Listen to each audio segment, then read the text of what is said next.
The stars looked different out here, Captain Jake Morrison thought as he stared through the viewport of the Wanderer.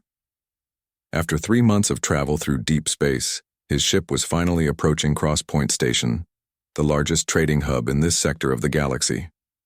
The station hung in the darkness like a massive wheel, lights flickering across its surface as hundreds of ships came and went.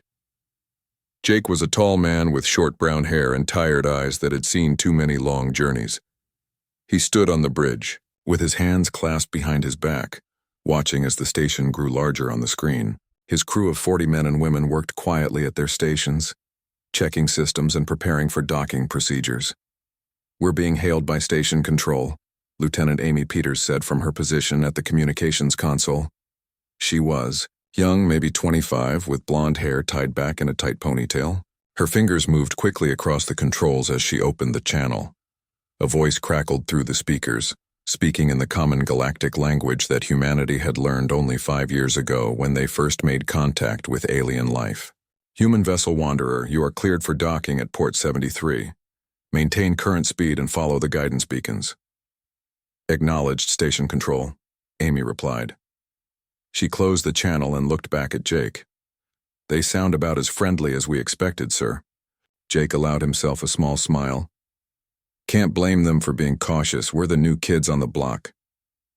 He turned to his first officer, Dan Cooper, who sat in the chair beside his command seat. Dan was older, with gray hair at his temples, and a calm demeanor that made him perfect for keeping the crew steady during tense situations. "What's our status?" "All systems green, Captain," Dan said, checking his console. "Hull integrity is good, engines are running smooth, and we've got plenty of fuel. The ship is ready whenever you are." Jake nodded and sat down in his chair. Through the viewport, he could now see other vessels moving around the station. Some were small, barely bigger than shuttles. Others were massive warships that dwarfed the Wanderer by comparison.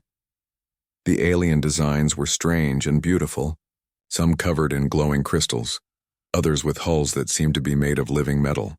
The Wanderer looked plain by comparison. She was a medium-sized vessel with a utilitarian design, built for function rather than appearance. Her hull was dark gray metal with no decorations or fancy patterns.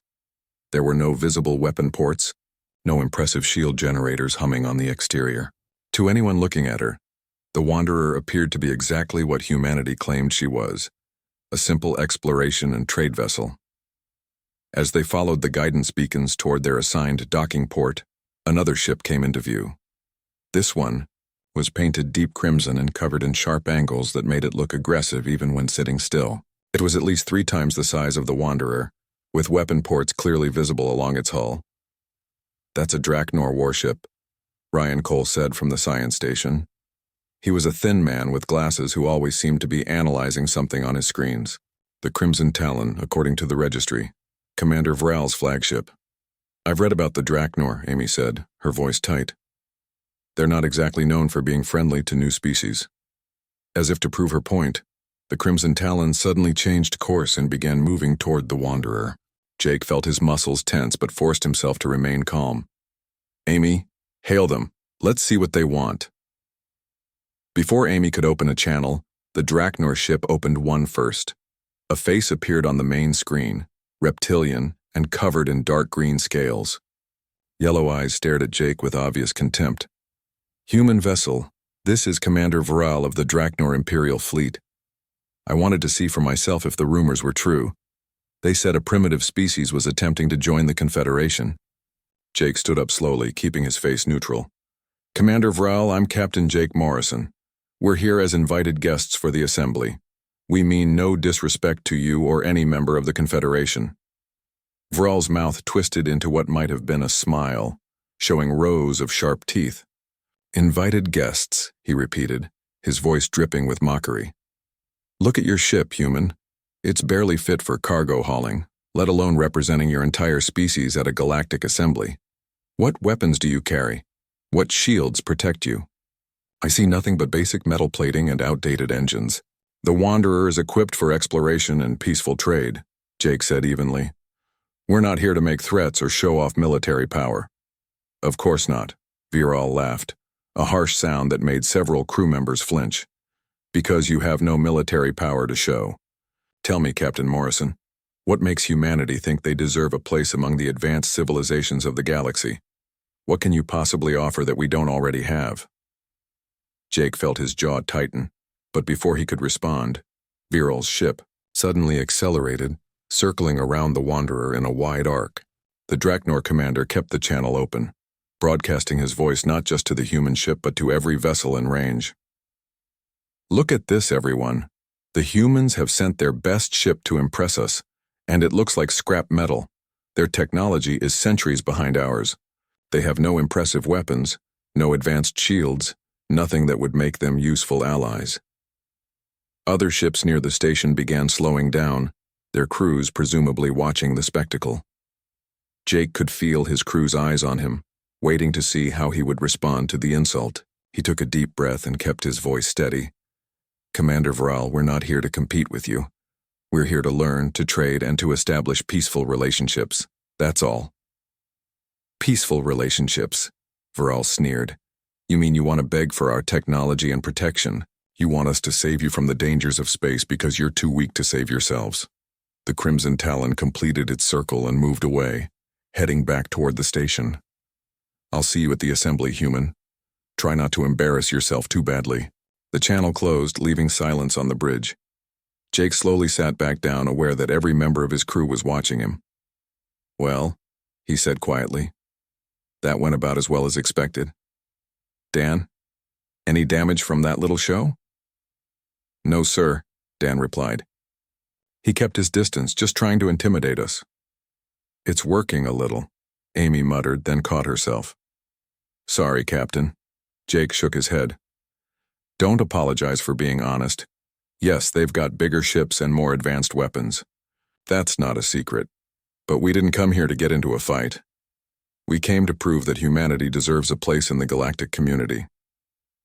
He looked around at his crew, and we're going to do exactly that. The Wanderer continued its approach to the docking port without further incident. As they maneuvered into position, Jake could see more alien ships gathered around the station. Some were elegant and streamlined, others were blocky and industrial. A few were so strange that it was hard to tell which end was the front. Docking clamps engaged, Dan announced. We're secure. Good, Jake said. Amy, inform station control that we've docked successfully. Ryan, I want a full sensor sweep of the area. Let's see what we're dealing with. Leo, check all systems and make sure the ship is ready for a quick departure if we need it. Chief Engineer Leo Barnes, a stocky man with dark skin and grease-stained hands, looked up from his console at the back of the bridge. You expecting trouble, Captain? I'm expecting anything, Jake replied. This is our first time at a major galactic gathering. We don't know what to expect, but I want to be ready for whatever happens. Over the next hour, the crew prepared for the assembly. Jake changed into his formal uniform, a dark blue suit with simple decorations that identified him as a ship's captain in the Earth fleet. Ambassador Kate Sullivan arrived from her quarters wearing a formal dress that represented Earth's diplomatic corps. She was a woman in her 50s with gray hair and sharp eyes that missed nothing. I heard about our welcoming committee, Kate said as she joined Jake in the airlock. Commander Viral sounds like a charmer. He's going to be a problem, Jake agreed. But he's not the only one we need to worry about. According to the briefing materials, at least half the species in the Confederation think we're too primitive to be worth their time. Then we'll just have to change their minds, Kate said with a confidence that Jake envied. Come on, Captain. Let's go show them what humanity is made of. They stepped through the airlock and into Cross Point Station, entering a galaxy that had already decided they didn't belong there. The assembly hall was enormous, a circular chamber that rose at least 50 meters high with seating arranged in ascending tiers. The highest seats were occupied by the 6 founding species of the Confederation, while lower tiers held the dozens of other civilizations that had earned membership over the centuries. At the very bottom, in seats barely above the main floor, sat the representatives of minor species and those seeking entry to the Confederation. That was where Jake and Kate found themselves, sitting in uncomfortable chairs while hundreds of alien eyes watched them with curiosity or contempt. Jake tried not to let the stares bother him as he studied the other species around them. The Draknor occupied several seats in the upper tiers, Their reptilian forms sprawled across chairs clearly designed for their comfort. The Vane, beings made of crystalline structures that refracted light in beautiful patterns, sat in another section, their forms humming with barely audible frequencies. There were insectoids, beings made of energy, and species that defied easy description. At the very top of the chamber, in the largest seat of all, sat High Chancellor Zektharn. He was an insectoid creature at least 3 meters tall, with multiple arms and a head that seemed to be mostly composed of multifaceted eyes. When he spoke, his voice echoed through the chamber without need for amplification, a deep rumbling that commanded attention. "The assembly will come to order," Zektharn announced. "We have many matters to discuss today, but first we will hear from the newest applicants for membership in our confederation. The humans have requested the opportunity to present their case."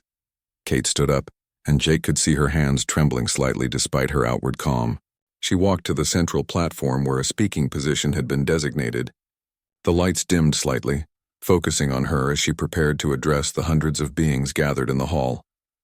"Honorable members of the Confederation," Kate began, her voice clear and strong.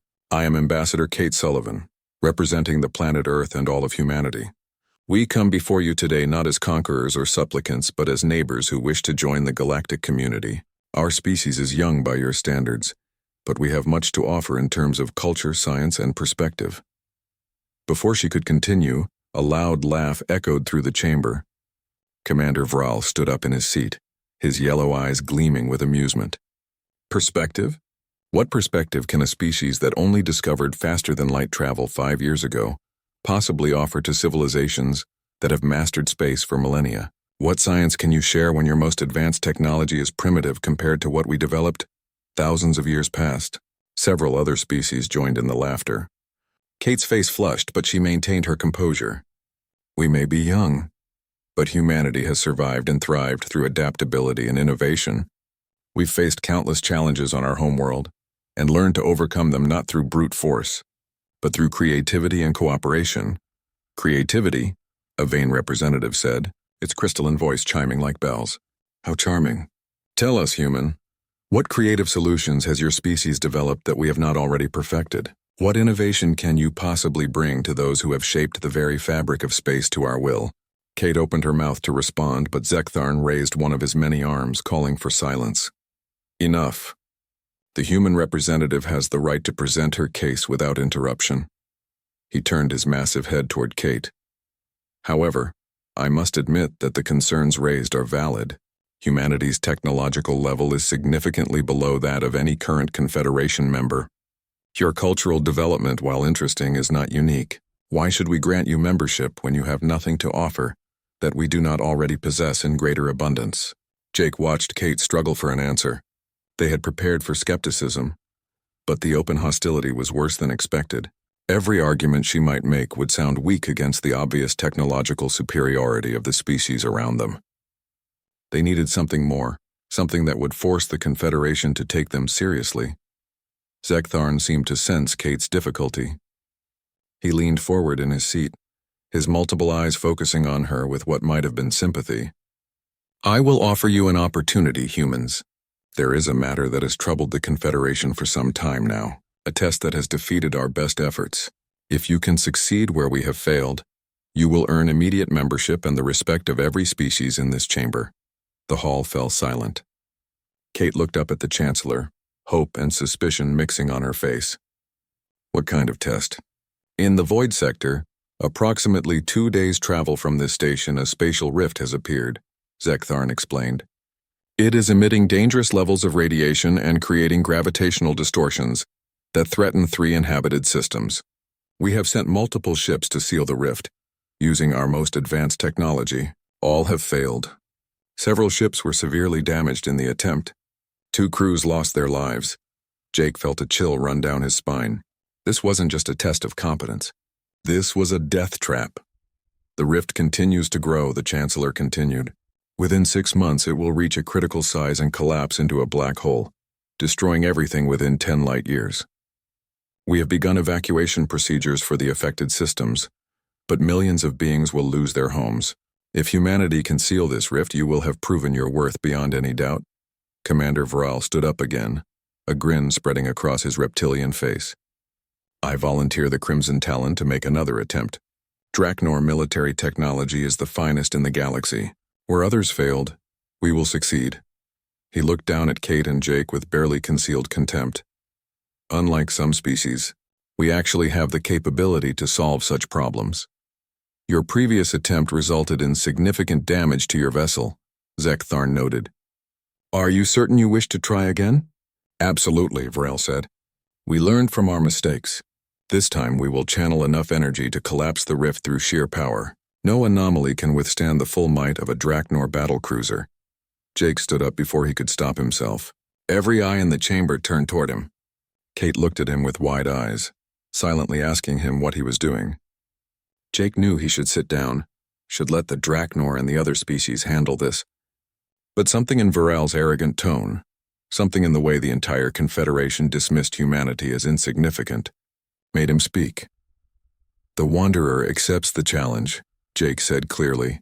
The silence that followed was absolute. Then slowly the chamber erupted in laughter. It started with a few chuckles and grew into a wave of amusement that echoed off the walls. Even some of the more diplomatic species couldn't hide their mirth at the idea of the primitive human ship attempting what the galaxy's best technology couldn't accomplish. Commander Varel laughed loudest of all, his voice booming through the chamber.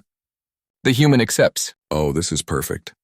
Tell me, Captain Morrison, does your little ship even have weapons capable of generating the energy needed to effect a spatial rift? Or are you planning to seal it with harsh language and good intentions? We have our methods, Jake said, keeping his voice level despite the anger burning in his chest. And we're willing to try where others have given up. Given up? Vral's laughter died, replaced by anger. We haven't given up, human. We're preparing for another attempt with the proper equipment. You, on the other hand, are committing suicide and wasting the Confederation's time. Zektharn raised his arms again, calling for order. The laughter slowly died down as the Chancellor studied Jake with his multifaceted eyes. Captain Morrison, I admire your courage, but I must question your judgment. The Rift has defeated ships far more advanced than yours. Crews with centuries of experience have tried and failed. What makes you think you can succeed? Because we think differently, Jake said. He didn't have a better answer. Not one he could share in this chamber surrounded by species who already dismissed humanity as primitive. We approach problems from angles that might not occur to those with more advanced technology. Different thinking won't help when the radiation from the rift tears your hull apart, a voice called from the upper. Tears, perhaps not, Jake agreed, but we won't know unless we try. And if we fail, at least we'll have died trying to save millions of lives instead of just watching and doing nothing. That statement seemed to quiet some of the mockery. Several species exchanged glances, and Jake could sense a slight shift in the chamber's mood. Not respect, not yet, but perhaps a grudging acknowledgement that humanity at least had the courage to attempt the impossible. Zektharn was silent for a long moment. Then he nodded slowly. Very well, Captain Morrison. Humanity's attempt will be officially recognized. You have 3 days to prepare. A fleet of observers will accompany you to witness your attempt and provide rescue services should you need them. He paused. I would advise you to reconsider this decision, but I suspect you will not. No, Chancellor, Jake said. We won't. As the assembly continued with other business, Jake sat down next to Kate, who was staring at him with a mixture of shock and concern. Jake, what did you just commit us to? She whispered. A chance to prove ourselves, he whispered back. A very public failure. You know the odds of success are almost zero, right? These species... The crew of the Wanderer gathered in the main briefing room, their faces showing various degrees of concern and determination. Jake stood at the front of the room, watching his crew file in and take their seats. He had called this meeting immediately after returning from the assembly, knowing that they needed to discuss what he had committed them to. Leo Barnes was the first to speak once everyone was seated. Captain, with all due respect, are you out of your mind? We're talking about a spatial rift that destroyed Confederation warships, ships with technology decades ahead of ours. I'm aware of that, Leo, Jake said calmly. But before you all start planning your funerals, I want Ryan to explain what he found in the Confederation's public database. Ryan? Ryan Cole stood up, adjusting his glasses nervously. He brought up a holographic display that showed the spatial rift and data from previous attempts to seal it. I've been analyzing all the publicly available information about the rift and the failed attempts to close it. There's a pattern here that nobody seems to have noticed. He pressed a button and the hologram shifted to show energy readings. Every single attempt to seal the rift used massive amounts of directed energy. The Draknor used plasma cannons. The Vane used focused crystalline resonance beams. The Korax used quantum disruptor fields. All different technologies, but they all had one thing in common. They tried to overpower the rift with brute force. And that didn't work because? Amy asked. Because the rift isn't a simple tear in space, Ryan explained. It's a resonance phenomenon. Every time they hit it with high-energy attacks, they were actually feeding it more energy. The rift absorbed the power and used it to grow stronger. It's like trying to put out a fire by pouring gasoline on it. Dan Cooper leaned forward, his eyes narrowing. So what you're saying is that their advanced technology was actually making the problem worse. Exactly, Ryan said. They're so focused on having the biggest weapons and the strongest shields that they can't see simpler solutions. They assumed that more power was the answer, because that's how they've solved every other problem. But this time, more power is the problem. Jake nodded. That's what I was counting on when I accepted the challenge. These civilizations have developed along certain technological paths for so long that they've forgotten the basics. They've forgotten that sometimes the answer isn't to hit something harder. So what's our answer? Leo asked. Because I'm not seeing it yet. Harmonics, Jake said simply. We're going to use harmonic resonance to counteract the rift's own frequency. The room fell silent as the crew processed this information. Finally, Amy spoke up. You mean like sound waves? Captain, space is a vacuum. Sound doesn't travel in space. Not sound waves exactly, Ryan said, excitement creeping into his voice. But the same principle. Everything in the universe vibrates at certain frequencies. Matter, energy, even space-time itself.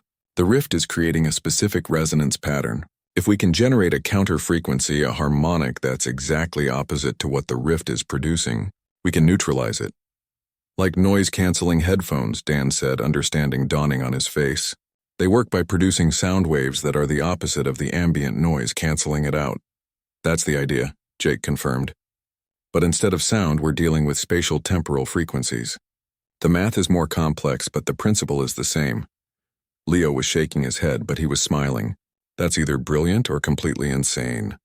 Maybe both. But even if the theory is sound, how are we supposed to generate these counter frequencies? The Wanderer isn't exactly equipped with harmonic generators. Actually, Jake said, she is. We just need to modify them. Every ship has structural integrity fields that maintain the hull's cohesion during high-speed travel. Those fields work by generating specific frequencies that reinforce the molecular bonds in the hull plating. We can repurpose those systems. You want to turn our hull integrity systems into a weapon? Leo looked alarmed. Captain, those systems are what keep the ship from falling apart during faster-than-light travel. If we modify them and something goes wrong, the entire ship could literally shake itself to pieces.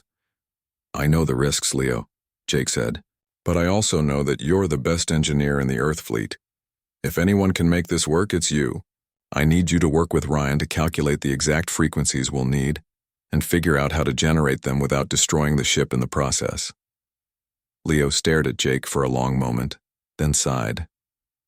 You're lucky I like a challenge, Captain.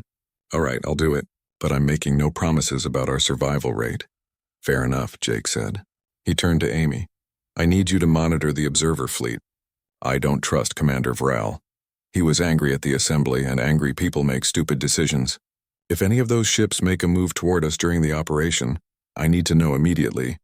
Yes, sir, Amy said. But what can we do if they attack? We don't have weapons. Jake smiled slightly. Let's hope it doesn't come to that. But keep your eyes open anyway. Over the next 2 days, the crew worked around the clock to prepare the Wanderer for the mission. Leo and Ryan spent hours in the engineering section, carefully modifying the structural integrity field generators.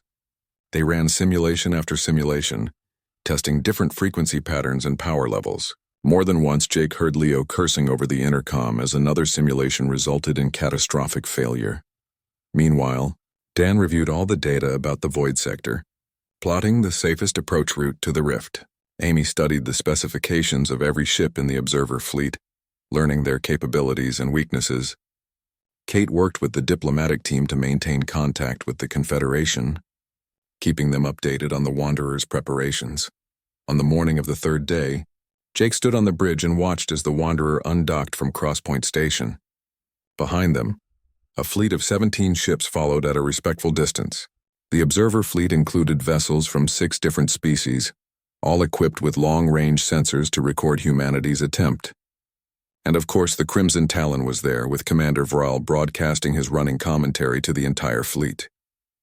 "Look at the human ship," Vral's voice crackled over the open channel. "Still no visible weapons, no shield generators, no sign of any equipment that could possibly affect a spatial rift. Tell me, Captain Morrison, are you planning to negotiate with the anomaly? Perhaps you'll try to reason with it?" Jake ignored the taunts. He had learned that responding only encouraged Vral to continue. Instead, he focused on the navigation display, watching as they left the station behind and entered open space. The journey to the Void Sector would take approximately 30 hours at their current speed. During the trip, Vral's harassment continued. Every few hours, the Crimson Talon would accelerate past the Wanderer, its weapon systems powering up in what was clearly meant as intimidation. Each time Amy would report the action, and each time Jake would order the crew to ignore it and maintain course. "He's trying to provoke us," Dan observed during one of these incidents. "He wants us to do something that would give him an excuse to stop us." "I know," Jake said, "which is why we're not going to give him that excuse. We have a job to do, and nothing Vral says or does is going to stop us." But Amy's concern grew as the journey progressed. "Captain, I'm seeing some unusual positioning among the observer ships. 3 of the Drachnor vessels are moving into attack formation, not obviously aggressive, but close enough that they could strike quickly if they wanted to." "Noted in the log," Jake said, "but don't broadcast any concerns. We don't want to escalate the situation." 28 hours into the journey, sensors began detecting the effects of the spatial rift. The stars ahead seemed to waver and distort as if seen through rippling water. Ryan's instruments showed increasing levels of exotic radiation, and the ship's computer began issuing warnings about spatial stability. "We're entering the Void Sector," Ryan announced. "The rift should be visible in about 2 hours." Jake felt his heart rate increase. This was it. They were committed now. "All hands, prepare for operation. Leo, status on the modifications?" "We're as ready as we'll ever be," Leo's voice came back over the intercom. "The integrity field generators have been reconfigured. I've run every simulation I can think of, and the theory holds up. Whether it'll work in practice, we're about to find out." "That's all I can ask for," Jake said. "Good work." The next 2 hours passed in tense silence. The crew worked at their stations, performing final checks and rechecks of every system. Kate came to the bridge, wanting to witness the attempt firsthand.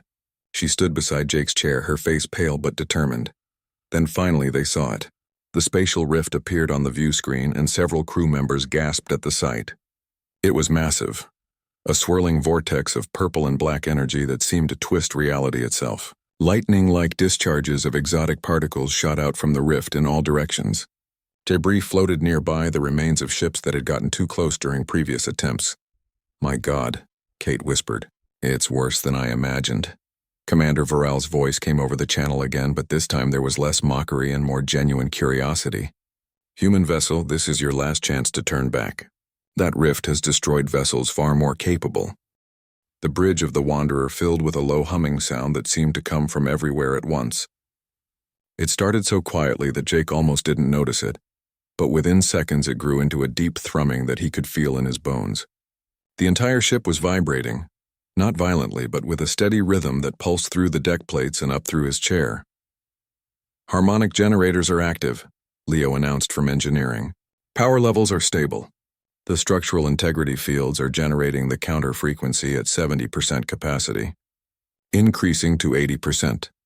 On the view screen, the spatial rift continued its terrible swirling dance, showing no sign of being affected. But Ryan was watching his instruments intently, his fingers dancing across the controls as he made constant micro-adjustments to the frequency output. "I'm detecting a response," he said, excitement creeping into his voice.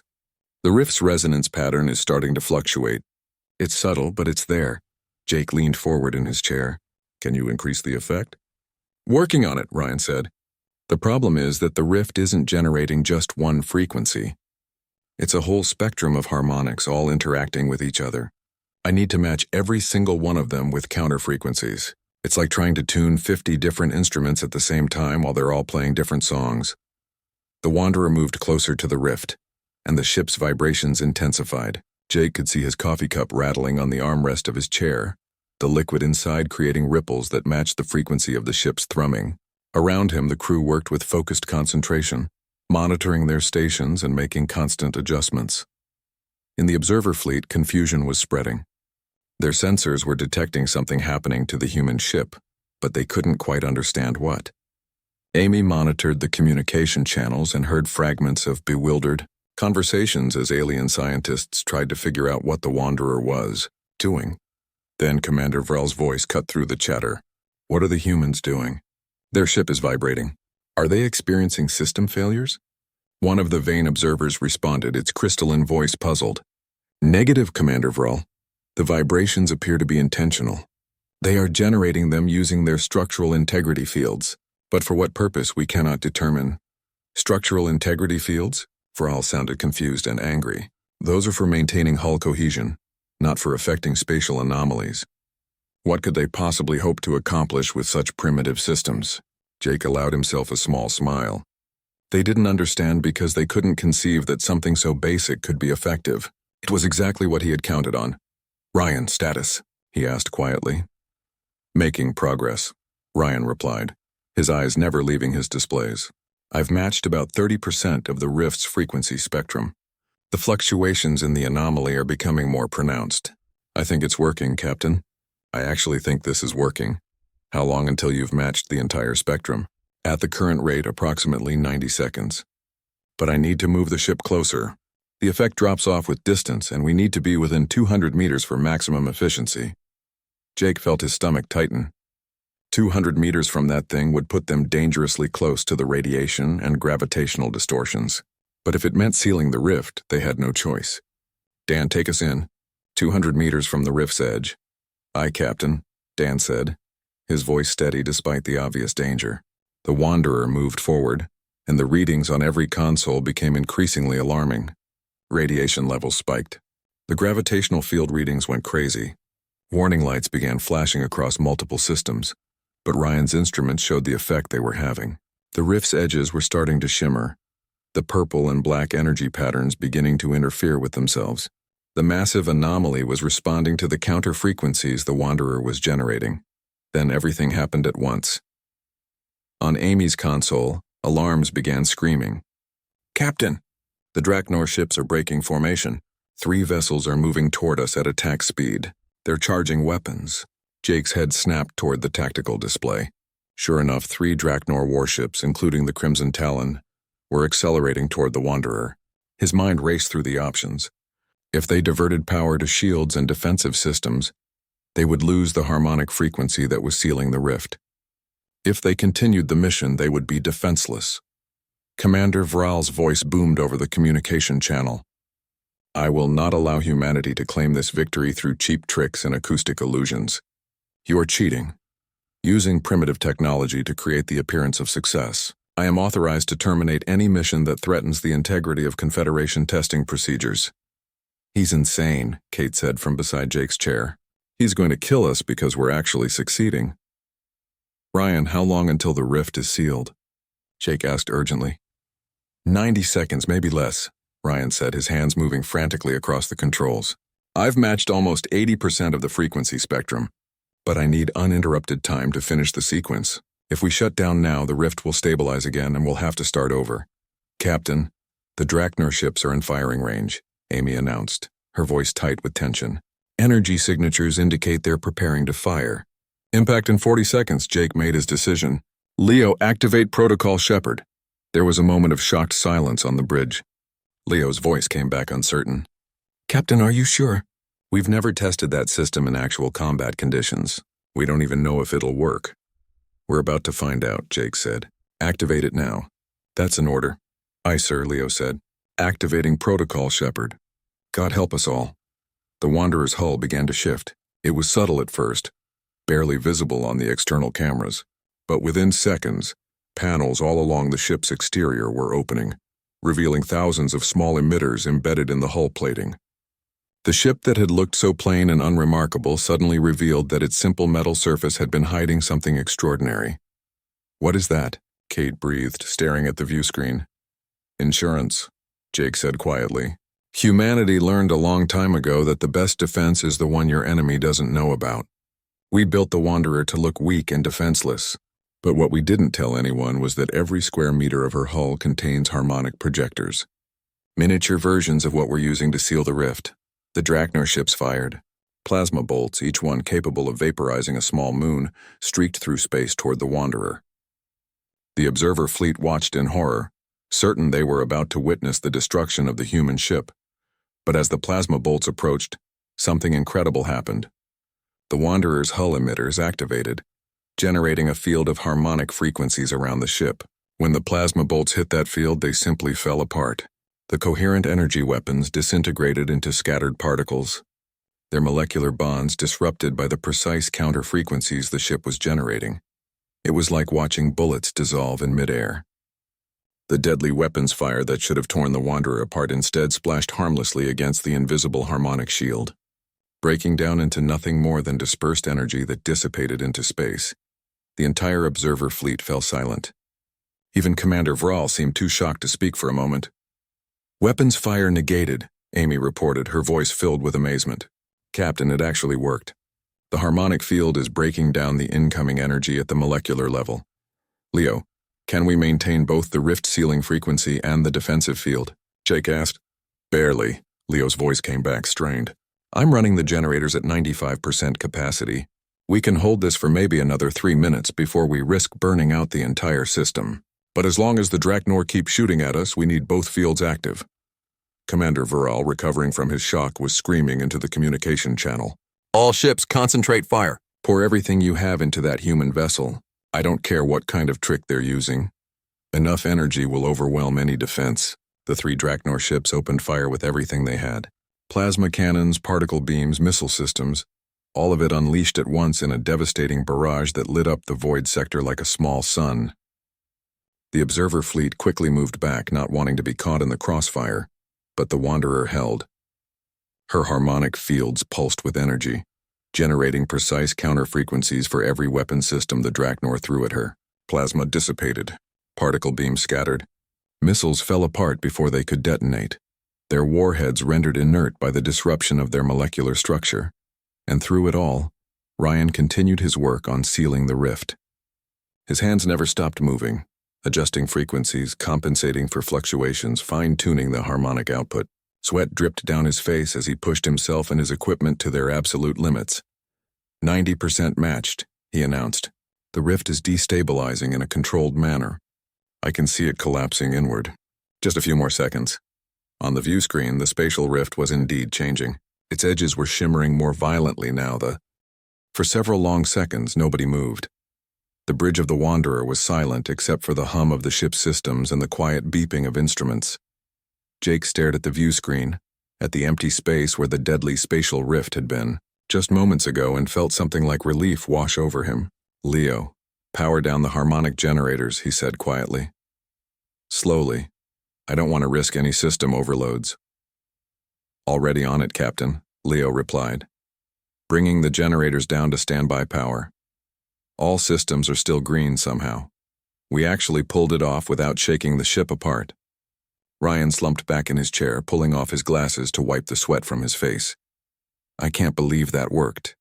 I mean, I believed it would work in theory, but actually doing it was something else entirely. Dan let out a breath he seemed to have been holding for minutes. The sensor readings confirm it. The spatial rift is completely sealed. No residual exotic radiation, no gravitational distortions. It's like it was never there. Amy was monitoring the observer fleet, her eyes wide with disbelief at what she was seeing on her instruments.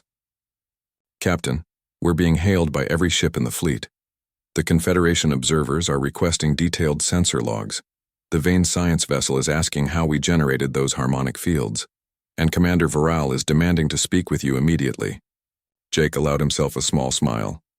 Put Vral on screen, let's see what he has to say now. The view screen shifted from showing the empty space where the rift had been to displaying Commander Vral's face. The Draknor commander looked like he had bitten into something poisonous. His yellow eyes were wide with shock and anger, and his scales seemed to have darkened to an almost black shade. What did you do? Vral demanded, his voice tight with barely controlled rage. What kind of weapon was that? No species in the Confederation has defensive technology capable of disrupting weapons fire at the molecular level. You claim to be a peaceful exploration vessel, but you were hiding military technology the entire time. We weren't hiding anything, Commander, Jake said calmly. We told you from the beginning that the Wanderer was equipped for exploration and peaceful operations. Everything we just did was an application of basic harmonic theory, nothing more. Basic? There is nothing basic about what you just did. You sealed a spatial rift that defeated our best scientists and engineers. You defended against concentrated weapons fire from 3 military vessels simultaneously. Those capabilities are anything but basic. Jake leaned forward in his chair, and when he spoke, his voice was firm but not hostile. Commander Varel, the problem isn't that our technology is advanced. The problem is that you and everyone else in the Confederation have become so focused on developing bigger weapons and stronger shields that you've forgotten the fundamental principles those technologies are built on. You've become specialists in power, but you've lost sight of the basics. On the view screen, Vral's expression shifted from anger to confusion. What are you talking about? Harmonics, Jake said. Resonance, the principle that everything in the universe vibrates at specific frequencies. Humans have understood this for thousands of years. We used it in our architecture, our music, our early mechanical devices. When we started developing space technology, we didn't abandon those principles. We built on them. Ryan turned in his chair to face the screen. Commander, every weapon system in the galaxy works by applying energy to break molecular bonds. Plasma weapons superheat matter until it falls apart. Particle beams bombard atoms until they disintegrate. But all of those processes can be disrupted. If you understand the harmonic frequencies involved, we didn't block your weapons. We just made them cancel themselves out by introducing counter-frequencies that disrupted their coherence. And the rift? Another voice joined the conversation.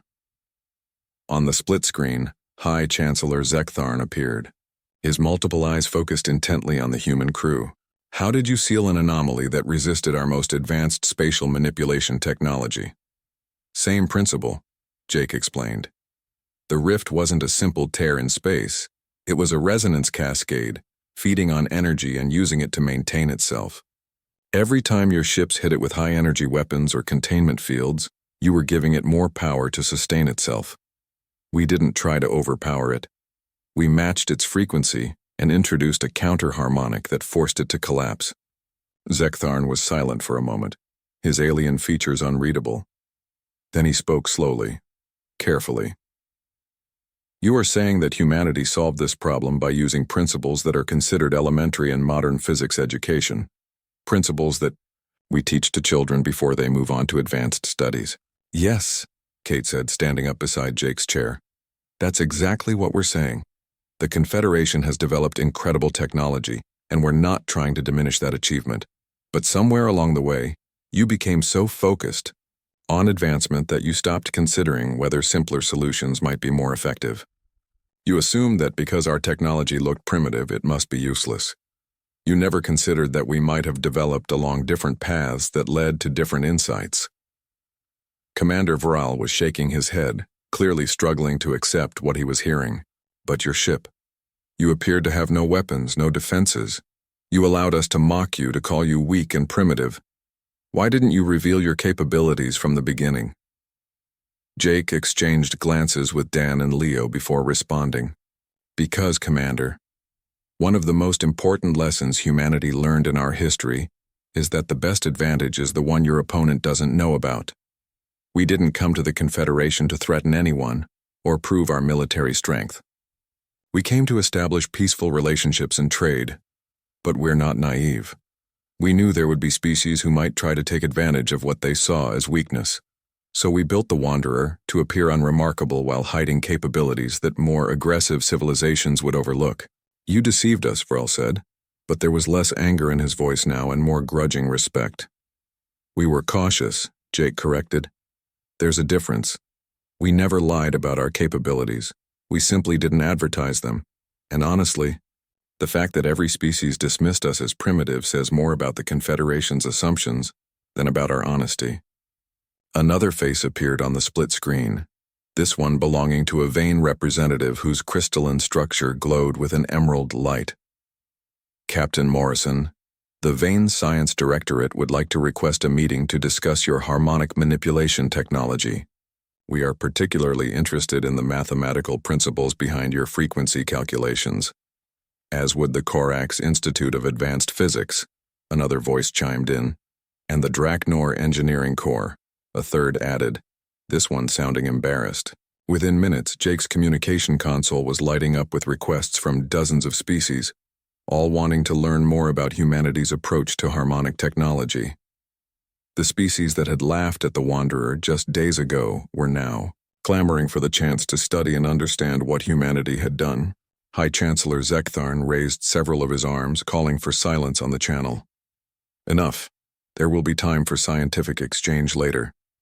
Captain Morrison, Ambassador Sullivan, I am formally declaring that humanity has successfully completed the challenge set before them. You have proven your worth and earned full membership in the Confederation of Advanced Species, effective immediately. Furthermore, I am personally commending your crew for saving millions of lives by sealing the spatial rift. Jake stood up, feeling the weight of what they had accomplished, settling on his shoulders.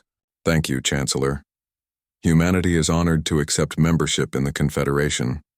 We look forward to sharing our knowledge and learning from the incredible civilizations gathered here. There is one more matter to address, Zektharn said, his multiple eyes turning toward Commander Vral. Commander Vral, your unauthorized attack on the human vessel during their mission constitutes a serious violation of Confederation law. You will return to Crosspoint Station immediately, where you will face a tribunal for your actions. Vral's scales seemed to pale, but he nodded stiffly. As you command, Chancellor. He looked back at Jake, and something that might have been respect flickered in his yellow eyes. Captain Morrison, I underestimated you and your species. That was my mistake. I hope that future interactions between our peoples will be more cordial. So do I, Commander, Jake said. So do I. The communication channels closed and the bridge crew erupted in cheers and congratulations. Leo came running up from engineering to shake everyone's hands. Ryan was grinning like a child on his birthday. Amy was wiping tears from her eyes. Even Dan, normally so reserved, was smiling broadly. Kate pulled Jake aside as the celebration continued. You know what's going to happen now, don't you? Every species in the Confederation is going to want to study our technology. They're going to send diplomats and scientists to Earth. Everything is about to change for humanity. I know, Jake said, but it was going to change anyway. At least now we're changing it on our terms, as equals rather than supplicants. Ditto, you think the Confederation will accept humanity as true equals? Or will they always see us as the primitive species that got lucky?